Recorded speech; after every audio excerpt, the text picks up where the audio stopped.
Hi, ಎಲ್ಲರಿಗೂ ನಮಸ್ಕಾರ. ನಮ್ಮ ಚಾನಲ್ಗೆ ಸ್ವಾಗತ. ನಾನು ಲಕ್ಷ್ಮಿ. ಇವತ್ತು ನಾನು ನಿಮಗೆ ಪ್ಯಾಕೆಟ್ ಹಾಲಲ್ಲಿ ಕೆನೆ ಬರುತ್ತಲ್ಲ, ಕೆನೆಯಲ್ಲಿ ಬೆಣ್ಣೆ ಮಾಡುವುದು ಹೇಗೆ ಅಂತ ತೋರಿಸ್ತಾ ಇದ್ದೀನಿ. ಅದಕ್ಕೂ ಮುಂಚೆ ನಮ್ಮ ಚಾನಲ್ನ ಸಬ್ಸ್ಕ್ರೈಬ್ ಮಾಡಿ, ಲೈಕ್ ಮಾಡಿ, ಶೇರ್ ಮಾಡಿ, ಹಾಗೆ ತಪ್ಪದೆ ಫ್ರೆಂಡ್ಸ್ ಆ್ಯಂಡ್ ಫ್ಯಾಮಿಲಿಗೆ ಈ ವಿಡಿಯೋ ಶೇರ್ ಮಾಡಿ. ವಿಡಿಯೋ ಎಲ್ಲೂ ಸ್ಕಿಪ್ ಮಾಡ್ದಂಗೆ ನೋಡಿ, ಆವಾಗ ಕೆನೆಯಲ್ಲಿ ಬೆಣ್ಣೆ ಮಾಡುವುದು ಹೇಗೆ ಅಂತ ಕಂಪ್ಲೀಟ್ ಪ್ರೋಸೆಸ್ ನಿಮಗೆ ಗೊತ್ತಾಗುತ್ತೆ. ಮೊದಲಿಗೆ ನಾವಿಲ್ಲಿ 1 ಲೀಟರ್ ಪ್ಯಾಕೆಟ್ ನಂದಿನಿ ಬ್ಲೂ ಹಾಲನ್ನು ತಗೊಂಡಿದ್ದೀವಿ. ನೋಡಿದ್ರಲ್ಲ, ಇವಾಗ 10 ನಿಮಿಷ ಕಾಯಿಸ್ಕೊಳ್ಳೋಣ ಹಾಲು. ನೋಡಿ, ಚೆನ್ನಾಗಿ ನೊರೆ ಬರ್ತಾಯಿದೆ. ನೊರೆಯಲ್ಲೇ ಕೆನೆ ಬರೋದು, ಹಾಗಾಗಿ ನೊರೆ ಒಕ್ಕೋಗಿಬಿಡಬೇಡಿ. ನೋಡಿದ್ರಲ್ಲ, ಹಾಲು ಕಂಪ್ಲೀಟ್ ಕಾದಿದೆ. ಇವಾಗ ಹಾಲು ಸ್ಟವ್ ಆಫ್ ಮಾಡ್ಕೊಳ್ಳೋಣ. ಹಾಲು ತಣ್ಣಗಾದ ನಂತರ ಕೆನೆ ಚೆನ್ನಾಗಿ ಬಂದಿದೆ. ಕದಲಾಡಿಸ್ದಂಗೆ ಎತ್ಕೊಂಡೋಗಿ ನಿಧಾನಕ್ಕೆ ಇದನ್ನು ಯಾವುದೇ ಥರ ಪ್ಲೇಟನ್ನು ಮುಚ್ಚದೆ ಫ್ರಿಜ್ಜಲ್ಲಿ ಸೇರಿಸ್ಕೊಳ್ಳೋಣ. ಫ್ರಿಜ್ಜಲ್ಲಿ ಇಕ್ಕಿ ಬೆಳಗ್ಗೆಗೆ ನೋಡಿ ಕೆನೆ ಎಷ್ಟು ಚೆನ್ನಾಗಿ ಬಂದಿದೆ ಅಂತ. ಸುತ್ತು ನಿಧಾನಕ್ಕೆ ಕೆನೆಯನ್ನು ಒಂದು ಸ್ಪೂನಲ್ಲಿ ಬಿಡಿಸ್ಕೊಂಡಿದ ನಂತರ ನಿಧಾನಕ್ಕೆ ಕೆನೆಯನ್ನು ತಗೋಬೇಕಾಗತ್ತೆ. ಇಲ್ಲಾಂದರೆ ಕೆನೆ ಕಟ್ಟಾಗ್ಬಿಡುತ್ತೆ. ನೋಡಿದ್ರಲ್ಲ ಎಷ್ಟು ಚೆನ್ನಾಗಿ ಬಂದಿದೆ ಅಂತ.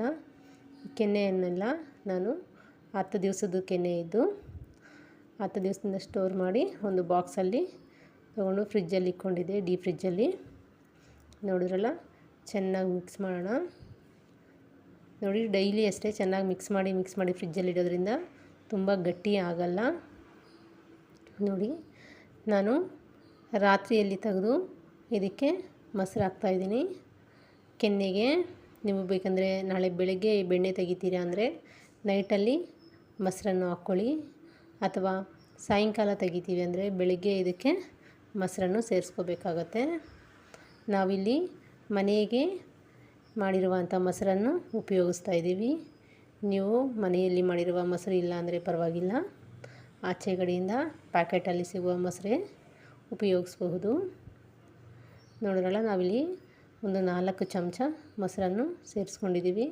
ಸ್ವಲ್ಪ ಮೊಸರು ಕೆನೆಗೆ ಜಾಸ್ತಿನೇ ಹಾಕಬೇಕಾಗತ್ತೆ, ಆವಾಗ ಚೆನ್ನಾಗೆ ಮಿಕ್ಸ್ ಆಗುತ್ತೆ. ಇಲ್ಲಾಂದರೆ ಸರಿಯಾಗಿ ಮಿಕ್ಸ್ ಆಗಲ್ಲ. ಹಂಗಾಗಿ ನೋಡಿ, ಇವಾಗ ಚೆನ್ನಾಗಿ ಮಿಕ್ಸ್ ಮಾಡ್ಕೊಳ್ಳಿ. 1-2 ನಿಮಿಷ ಕಂಪ್ಲೀಟ್ ಮಿಕ್ಸ್ ಮಾಡ್ಕೊಳ್ಳಿ. ಇದೆಲ್ಲ ಚೆನ್ನಾಗಿ ಮಿಕ್ಸ್ ಆಗಿದ ನಂತರ ಸಾಫ್ಟಾಗಿದೆ. ಆಲ್ರೆಡಿ ಇಲ್ಲೇ ಬೆಣ್ಣೆ ಕಾಣಿಸ್ತಾ ಇದೆ. ಇವಾಗ ನಾನು ಇದನ್ನು ಯಾವುದೇ ಕಾರಣಕ್ಕೂ ಫ್ರಿಜ್ಜಲ್ಲಿ ಇಡಬಾರ್ದು. ಆಚೆಗಡೆ ಒಂದು ಕ್ಯಾಪನ್ನು ಮುಚ್ಚಿ ಓವರ್ನೈಟ್ ಆಚೆಗಡೆ ಇಟ್ಕೊಂಡಿದ್ವಿ. ನೋಡಿ, ಓವರ್ನೈಟ್ ಆದಮೇಲೆ ಒಂದು ಮಿಕ್ಸಿ ಜಾರಿಗೆ ನಾವು ಕೋಲ್ಡ್ ವಾಟರನ್ನು ಸೇರಿಸ್ಕೊಂಡು ರುಬ್ಕೊಂಡಿದ್ದೀವಿ. ಒಂದೇ ಸಲ ರುಬ್ಬಬೇಡಿ ನುಣ್ಣಗೆ. 10 ನಿಮಿಷ ಆಫ್ ಮಾಡೋದು, ಆನ್ ಮಾಡೋದು, ಆ ಥರ ಮಾಡಿ ನೋಡಿ. ಮಿಕ್ಸಿ ಜಾರಿಂದ ತೆಗೆದು ಮತ್ತೆ ಒಂದು ಪಾತ್ರೆಯಲ್ಲಿ ನಾವು ಫ್ರಿಜ್ ವಾಟ್ರನ್ನು ಸೇರಿಸ್ಕೊಂಡು ಬೆಣ್ಣೆಯನ್ನು ತೆಗೆದು ಸೈಡ್ಗೆ ಇಟ್ಕೊಂಡಿದ್ದೀವಿ. ನೋಡಿದ್ರಲ್ಲ, ಎಷ್ಟು ಚೆನ್ನಾಗಿ ಬಂದಿದೆ ಅಂತ. ಒಂದು 3-4 ಸಲ ಕೋಲ್ಡ್ ವಾಟ್ರಲ್ಲಿ ನೀಟಾಗಿ ವಾಶ್ ಮಾಡಿದ್ರೆ ನಮಗೆ ಇಷ್ಟು ಬೆಣ್ಣೆ ಸಿಕ್ಕಿದೆ.